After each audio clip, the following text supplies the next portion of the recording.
Of Ms. Payette. This morning, I spoke on the phone with Her Majesty the Queen, and I informed her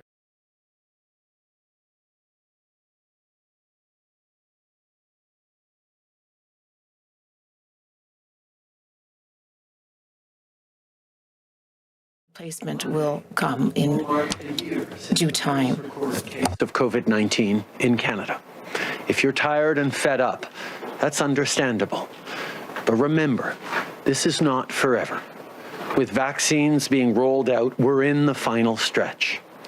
Canada is approaching 750,000 vaccine doses administered across the country. And on average, the number of doses done daily is now almost 4 times more than what it was just 3 weeks ago. In other words, we're getting more vaccines delivered and delivered quicker, and these doses are getting out to more and more people. Yesterday, I spoke with the global CEO of Pfizer, Dr. Bourla. The next few weeks will be challenging when it comes to deliveries. That said, Dr. Bourla assured me that hundreds of thousands of Pfizer doses will be delivered the week of February 15th and in the weeks to follow. He also confirmed that we will receive all of our 4 million doses from Pfizer before March 31st. The current momentary delay is so that they can increase their production overall going forward.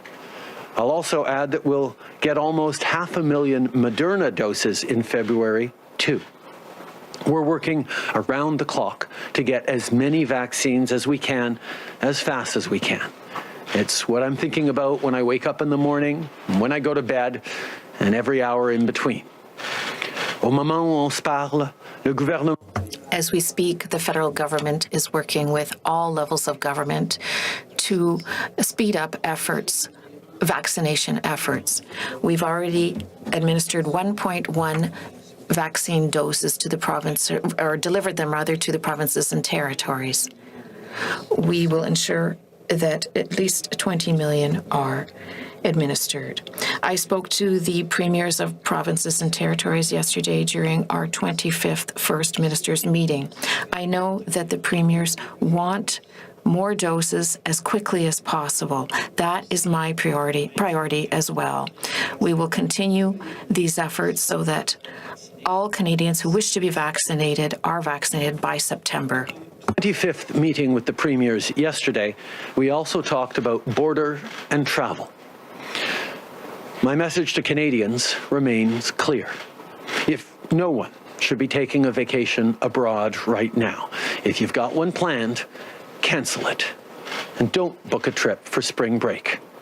It's obvious we should avoid trips south and out of the country. But remember, across the country, people are being told to stay home. So if you were thinking of traveling across the country for spring break, now's not the time. We need to hang on and hold tight for the next few months. We must get through to the spring and mass vaccinations in the best shape possible. Les mesures que le Canada applique pour les The measures taken by Canada for borders and travel are among the strictest in the world. They include a COVID test, a compulsory COVID test before voyagers return to this country, and the U.S. is following suit, as well as a 2-week compulsory quarantine period. There are now fewer flights. As I said to the premiers, however, we are ready to take stricter measures if need be. Together, we discussed the range of options currently available.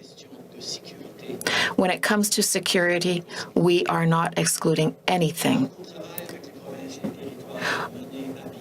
We are working with the provinces and territories to ensure that the vaccine program runs well and that borders are safe.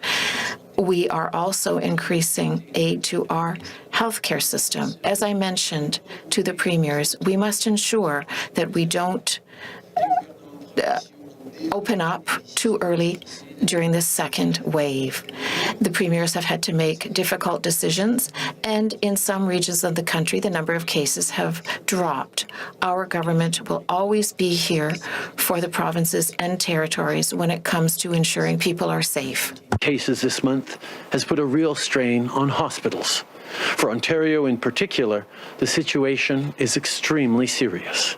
When we spoke last week, I told Premier Ford we would be there to support Ontario with any assistance they need. Keeping you and your family safe is our top priority. That's why our government is deploying 2 federal mobile health units to the GTA. This will provide up to 200 additional hospital beds and free up space for people who need ICU care. Each of the units can also provide vital medical equipment and supplies. Of course, right across the country, we're also doing our part on testing. We've sent 14.3 million rapid tests to the front lines, with millions more on the way. Everyone should have access to a fast, reliable test when they need one. Finally, the premiers and I discussed the new administration in the United States. We had a great Team Canada approach with the previous administration, and that's something that will continue to serve us well. During our conversation, the premiers and I talked about the United States' decision on the Keystone XL pipeline. I am, of course, disappointed with this choice. To workers, especially in Alberta and Saskatchewan, who've been hit hard, we will continue to have your backs. We will always stand up for good Canadian jobs. Canadians and Americans are more than just neighbors. We are allies, partners, and friends. Together, we've faced some of the greatest challenges the world has ever seen.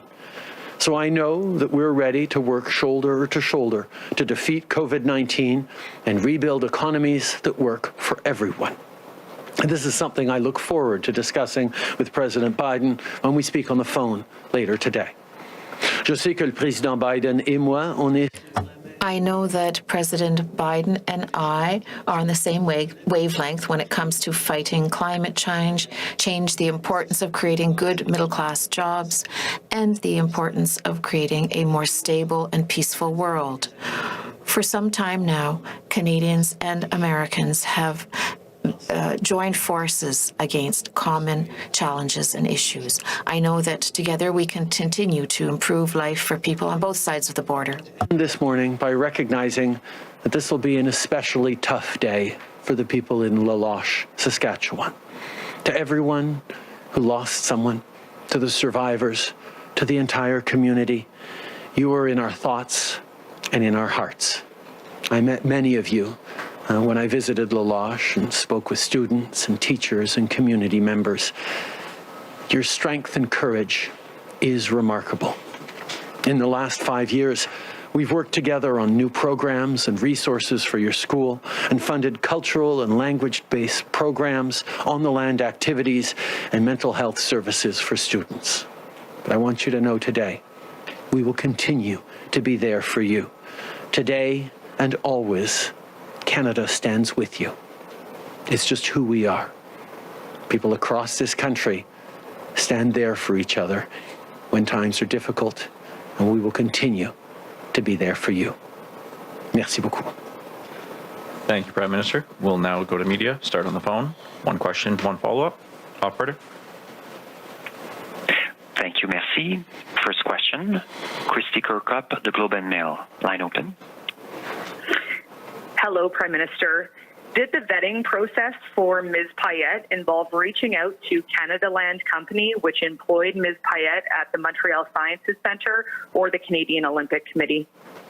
For all high-level appointments, there is a rigorous vetting process that was followed in this case. Obviously, we will continue to look at that vetting process to ensure that it is the best possible process as we move forward. Okay. Il y a toujours un processus rigoureux. There is always a rigorous process that examines people's experience for any important position in the government. Obviously, we will continue to look at how we can improve this vetting process. But Prime Minister, there were so many red flags that were documented, including harassment allegations about Ms. Payette prior to her being named Governor General. So, Prime Minister, where does the buck stop? Where does the responsibility lie for this? Obviously, the vetting process that was in place was followed, but obviously we're going to also look at ways we can strengthen and improve the vetting process for high-level appointments. Merci. Prochaine question. Operator. Thank you. Merci. Prochaine question, Mélanie Marquis, La Presse, à vous. Mélanie Marquis from La Presse. Question. Mr. Trudeau, do you regret having appointed Julie Payette to be the Governor General? Answer. I think that Ms. Payette, with her emphasis on science and service, brought a great deal of positive aspects to the job. Obviously, everyone has the right to enjoy a safe and secure workplace. This is something that our government profoundly believes in. And for this reason, we accepted the Governor General's resignation. Follow-up question. Mr. Trudeau, you spoke with Ms. Payette Wednesday night on the phone. What did you say? Did you try to encourage her to resign? Answer. I had the chance to sit down in person with Ms. Payette to speak about the situation. She explained that for the good of the institution and the country, she would submit her resignation, and I accepted it. Thank you. Merci. Prochaine question, Raymond Filion, TVA, à vous. Question, Raymond Filion, TVA. Good Friday. Have a good Friday, Mr. Trudeau. For non-compulsory trips, will voyageurs be required to have compulsory quarantine at their expense in hotels? Answered. This is a possibility that we are examining. As I mentioned yesterday to the premiers, we're looking at a whole host of options that could be adopted so that we ensure that Canadians are protected and to discourage non-essential travel. This is an issue that we all agree upon, but we have to remember as well that we are constantly reminding people not to travel. And we have some of the strictest measures in the world for people who do travel. There's a 2-week quarantine period. It's been in place since March. And there is follow-up not only on the part of the federal government, but by local police forces who ensure that people do stay quarantined. And there are very heavy penalties if they do not. Now there's the compulsory COVID-19 test before anyone gets onto a plane home. We spoke with the premiers on the various options, and we'll be telling you more in the days to come. Follow-up question. What are the options that are on the table right now? Are you thinking of stopping certain flights out or into Canada? Wouldn't it be a good idea to tell us today already when people are perhaps planning travel to abroad? Answer. As I said a few days ago, this is no time to be planning a trip abroad, especially a non-essential trip, a mere vacation. We will perhaps be implementing new measures without any warning, and these new measures will make it much more difficult for Canadians to come home after a trip. Why would we do this? Because our priority is always to protect Canadians, particularly that there are now variants of COVID-19 that we're finding across the world. It's essential that we come together and protect Canadians. These measures will only be necessary for a few more months. Vaccines are on their way. They'll be here by spring. We'll be entering a new phase of this pandemic then. And in the meantime, we must abide by the rules and be careful during these last few months of winter. We have been very, very clear, and I said it a few days ago, that people should not be planning non-essential travel or vacation travel outside of the country, particularly because, as I said a few days ago, we could be bringing in new measures that significantly impede your ability to return to Canada at any given moment without warning. Last night, I had a long conversation with the premiers about a number of different options that we could possibly exercise to further limit travel and to keep Canadians safe, and we will have more to say on those in the coming days. But the bottom line is this: it's not the time to travel, either internationally or even across the country. With spring break coming, people need to hunker down, stay home, make sure we kill this second wave of the virus so that we can get through into the spring and the increase in millions of doses of vaccines that'll be arriving in Canada in the best position possible, particularly given the real concern about variants of COVID-19 that are being more and more documented around the world. Good morning, Prime Minister. Ashley Burke, CBC News.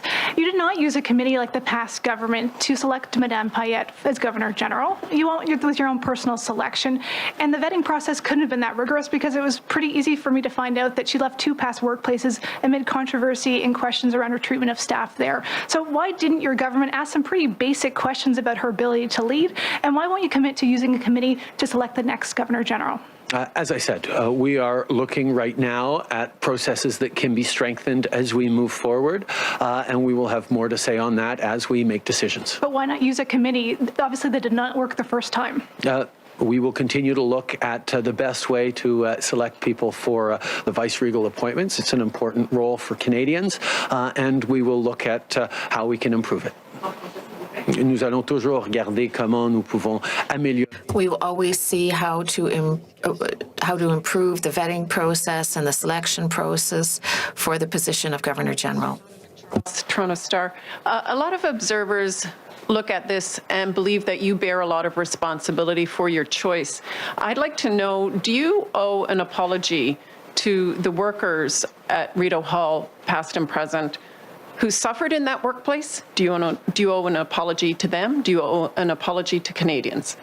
I think as a government, we've demonstrated time and time again how important it is to create workplaces that are free and safe from harassment, and in which people can do their important jobs in safety and security. That is why we moved forward on significant measures for Parliament, for the public service, and why we consider that we needed to accept the resignation of Julie Bayet, given the concerns that were raised. Obviously, the work that has been done by people working at Rideau Hall over the past years has always been exceptional. They fulfill important duties for Canadians, and as we saw, were sometimes in very difficult situations. We want to thank them for their work and reassure them that we will continue to stand up for workplaces that are safe and secure everywhere in the government, but indeed across the country. Hello, Prime Minister. Amanda Connolly with Global News. Former governors general traditionally get an annuity worth roughly double or more what most Canadians earn in a year, plus an expense account of roughly $100,000 per year. My question has a couple of parts. Will Madame Payette get a full annuity and expense account despite resigning early? And given Madame Payette's record of questionable expenses, given the questions about her judgment on how she conducts herself, do you believe that she can be trusted to use those expenses responsibly, or will you change the rules to require public disclosure of those? This country has very clear rules and regulations and processes and procedures in place to follow on in these cases of reporting expenses, or indeed on annuities for Governor Generals. Those processes will be followed, but obviously we're always open to having discussions on changes that need to be made moving forward. But will you make them more stringent? We will always be open to improving processes in place around this government. Oui, bonjour, Laurence Martin de Radio-Canada. Laurence Martin, Radio-Canada. this $150,000 annuity, we understand that Ms. Payette is entitled to it, but what is the message that you're sending to former Rideau Hall workers that suffered because of Ms. Payette? Answer: I think it's important to recognize how the work of Rideau Hall employees has always been exceptional. We thank them for the work that they've done in, at times, difficult situations. Everyone has the right to work in a safe and secure workplace. This is something that we will always take seriously as our government. Safe and secure workplace.